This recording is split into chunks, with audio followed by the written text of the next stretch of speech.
CM ಸಿದ್ದುಗೆ 2 ದಿನ relief ಸಿಕ್ಕಿದೆ. ಮುಡಾ ಕೇಸ್ನಲ್ಲಿ ಪ್ರಾಸಿಕ್ಯೂಷನ್ಗೆ ಅನುಮತಿ ನೀಡಿದಂತಹ ರಾಜ್ಯಪಾಲರ ಆದೇಶ ರದ್ದತಿಯನ್ನ ಕೋರಿ ಸಲ್ಲಿಸಿದ್ದಂತಹ ಅರ್ಜಿಯ ವಿಚಾರಣೆ ಶನಿವಾರಕ್ಕೆ ಮುಂದೂಡಿಕೆಯಾಗಿದೆ.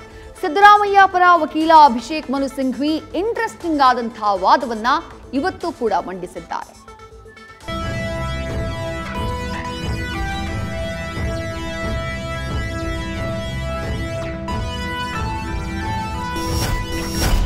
ಮುಡಾ ರಾಜ್ಯ ರಾಜಕಾರಣದಲ್ಲಿ ಬಿರುಗಾಳಿ ಎಬ್ಬಿಸಿದ ಪ್ರಕರಣ. ಸಿಎಂ ಸಿದ್ದರಾಮಯ್ಯಗೆ ಉರುಳಾಗಿರುವ ಈ ಭೂ ಬೇತಾಳ ಕಾನೂನು ಕೋಳದಲ್ಲಿ ಬಂಧಿಸಿದೆ. ರಾಜ್ಯಪಾಲರ ಪ್ರಾಸಿಕ್ಯೂಷನ್ ವಿರುದ್ಧ ಹೈಕೋರ್ಟ್ ಮೆಟ್ಟಿಲೇರಿದ್ದ ಸಿಎಂಗೆ 2 ದಿನಗಳ ರಿಲೀಫ್ ಕಂಟಿನ್ಯೂ ಆಗಿದೆ. ಶನಿವಾರಕ್ಕೆ ರಿಟ್ ಅರ್ಜಿ ವಿಚಾರಣೆಯನ್ನ ಹೈಕೋರ್ಟ್ ಮತ್ತೆ ಮುಂದೂಡಿದೆ. ಮುಡಾ ಕೇಸ್ನಲ್ಲಿ ಸಿದ್ದರಾಮಯ್ಯಗೆ ಮಧ್ಯಂತರ ರಿಲೀಫ್. ಶನಿವಾರಕ್ಕೆ ಮುಂದೂಡಿಕೆ, ಮಧ್ಯಂತರ ಆದೇಶ ವಿಸ್ತರಣೆ. ನ್ಯಾಯಮೂರ್ತಿ ನಾಗಪ್ರಸನ್ನರಿದ್ದಂತಹ ಹೈಕೋರ್ಟ್ನ ಏಕಸದಸ್ಯ ಪೀಠದಲ್ಲಿ ವಿಚಾರಣೆ ನಡೆಯಿತು. ಆಗಸ್ಟ್ 19ರಂದು ಅರ್ಜಿ ವಿಚಾರಣೆ ನಡೆಸಿದ್ದ ಕೋರ್ಟ್ ಆಗಸ್ಟ್ 29ರ ತನಕ ಯಾವುದೇ ಕ್ರಮ ಬೇಡ ಅಂತ ಅಧೀನ ನ್ಯಾಯಾಲಯಕ್ಕೆ ಸೂಚನೆ ನೀಡಿತ್ತು. ಇವತ್ತು ಮತ್ತೆ ವಿಚಾರಣೆ ನಡೆಸಿದ ಕೋರ್ಟ್ ಶನಿವಾರ ಬೆಳಗ್ಗೆ 10:30ಕ್ಕೆ ವಿಚಾರಣೆಯನ್ನ ಮತ್ತೆ ಕೈಗೆತ್ತಿಕೊಳ್ಳಲಿದೆ. ಅಲ್ಲಿ ತನಕ ಸಿದ್ದರಾಮಯ್ಯ ವಿರುದ್ಧ ಯಾವುದೇ ಕ್ರಮ ಬೇಡ ಅಂತ ಮಧ್ಯಂತರ ಆದೇಶವನ್ನ ವಿಸ್ತರಣೆ ಮಾಡಿದೆ. ಸಿಎಂ ಪರ ಸುಪ್ರೀಂ ಕೋರ್ಟ್ನ ಹಿರಿಯ ವಕೀಲ ಅಭಿಷೇಕ್ ಮನು ಸಿಂಘ್ವಿ ವಾದವನ್ನ ಮಂಡಿಸಿದ್ರೆ, ರಾಜ್ಯಪಾಲರ ಪರವಾಗಿ ತುಷಾರ್ ಮೆಹ್ತಾ ಆರ್ಗ್ಯುಮೆಂಟ್ ಸಲ್ಲಿಸಿದ್ರು. ರಾಜ್ಯಪಾಲರ ಪ್ರಾಸಿಕ್ಯೂಷನ್ ಕೇಸ್ ರಿಟ್ ವಾದ ಆರಂಭಿಸಿ. ಮೈ ಲಾರ್ಡ್, ಸಿದ್ದರಾಮಯ್ಯ ಅವರ ವಿರುದ್ಧ ಕೇಳಿಬಂದ ಆರೋಪಗಳಲ್ಲಿ 2 ಅರ್ಜಿಗಳಿಗೆ ಶೋಕಾಸ್ ನೋಟಿಸ್ ನೀಡದೆ ನೇರವಾಗಿ ಪ್ರಾಸಿಕ್ಯೂಷನ್ಗೆ ರಾಜ್ಯಪಾಲರು ಅನುಮತಿ ನೀಡಿದ್ದಾರೆ.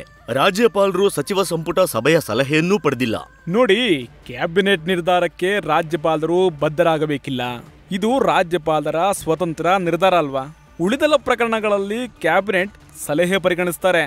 ಆದ್ರೆ ಈ ಪ್ರಕರಣದಲ್ಲಿ ಸಲಹೆ ಪರಿಗಣಿಸಬೇಕು ಅಂತೇನಿಲ್ಲ.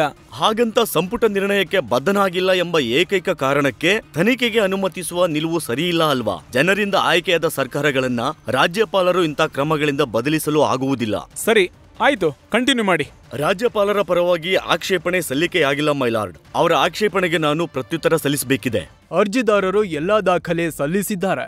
ಸಿಂಘ್ವಿ ಅವರ ವಾದ ಆಲಿಸಿ ಅಗತ್ಯ ಬಿದ್ದರೆ ರಾಜ್ಯಪಾಲರು ನಿರ್ಧಾರ ಮಾಡಿರುವ ಕಡತವನ್ನ ಕೋರ್ಟ್ಗೆ ಸಲ್ಲಿಸಲಾಗುವುದು. ಪ್ರಕರಣದಲ್ಲಿ ತನಿಖಾಧಿಕಾರಿಯ ಶಿಫಾರಸು ಬೇಕೇ ಬೇಕು. ಆದರೆ ಇಲ್ಲಿ ತನಿಖಾಧಿಕಾರಿಯ ತನಿಖೆಯ ಅಂಶಗಳಿಲ್ಲ.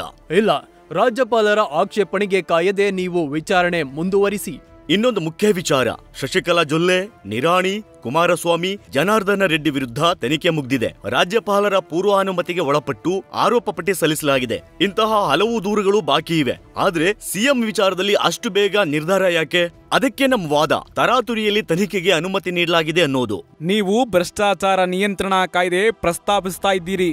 ಭ್ರಷ್ಟಾಚಾರ ನಿಯಂತ್ರಣ ಕಾಯ್ದೆ 17A ಪೂರ್ವಾನುಮತಿ ಬೇಕು. ಪೊಲೀಸ್ ಅಧಿಕಾರಿ ಅನುಮತಿ ಪಡೆಯದೆ ತನಿಖೆ ಮಾಡುವಂತಿಲ್ಲ. ಮಾನದಂಡ ಪಾಲನೆ ಮಾಡದೆ ಅನುಮತಿ ನೀಡಿದ್ದಾರೆ. ಇದೊಂದು ಪಾಯಿಂಟ್ ಆಧರಿಸಿ ರಾಜ್ಯಪಾಲರ ಆದೇಶ ರದ್ದು ಮಾಡಬೇಕು. ಗವರ್ನರ್ ಹುದ್ದೆ ಸಿಕ್ಕವರ ದೂರಿಗೆ ಸ್ಯಾಂಕ್ಷನ್ ಕೊಡುವ ಹುದ್ದೆ ಅಲ್ಲ. ಅಧೀನ ನ್ಯಾಯಾಲಯ TJ ಅಬ್ರಹಾಂಗೆ ದಂಡ ಹಾಕಿ ಅರ್ಜಿ ವಜಾ ಮಾಡಬೇಕು. ಈ ರೀತಿ ಸಮಯ ವ್ಯರ್ಥ ಮಾಡ್ತಿರೋದಕ್ಕೆ ದಂಡ ವಿಧಿಸಿ. ಸಿಂಘ್ವಿ ಅವರೇ, ಇವತ್ತು ನಿಮ್ಮ ವಾದ ಮುಗಿತಲ್ವಾ? ಸರಿ, ಶನಿವಾರ ರಾಜ್ಯಪಾಲರ ಪರ ಮೆಹ್ತಾ ಮತ್ತೆ ಪ್ರತಿವಾದ ವಾದಿಸಲಿ. ಅಲ್ಲಿಯವರೆಗೂ ಸಿದ್ದರಾಮಯ್ಯ ವಿರುದ್ಧ ಯಾವುದೇ ಕ್ರಮ ಬೇಡ. ನಾವು 19ರಂದು ನೀಡಿದ್ದ ಮಧ್ಯಂತರ ಆದೇಶ ಮುಂದುವರಿಯಲಿದೆ. ಶನಿವಾರ ಬೆಳಗ್ಗೆ 10:30ಕ್ಕೆ ಕೋರ್ಟ್ ಈಸ್ ಅರ್ಜನ್. ಇವತ್ತು ಸಿಎಂ ಪರವಾಗಿ ವಾದ ಮಂಡನೆ ಮುಗಿದಿದ್ದು, ಶನಿವಾರ ರಾಜ್ಯಪಾಲರ ಪರವಾಗಿ ತುಷಾರ್ ಮೆಹ್ತಾ ವಾದಿಸಲಿದ್ದಾರೆ. ಒಟ್ಟಾರೆ ಶನಿವಾರದ ತನಕ ಸಿಎಂಗೆ ಮಧ್ಯಂತರ ರಿಲೀಫ್ ಸಿಕ್ಕಿದೆ. Vishnu Prasad, crime bureau, news first. News first ನಿರ್ಭೀತಿಯಿಂದ ನಿಮ್ಮ ಪರವಾಗಿ.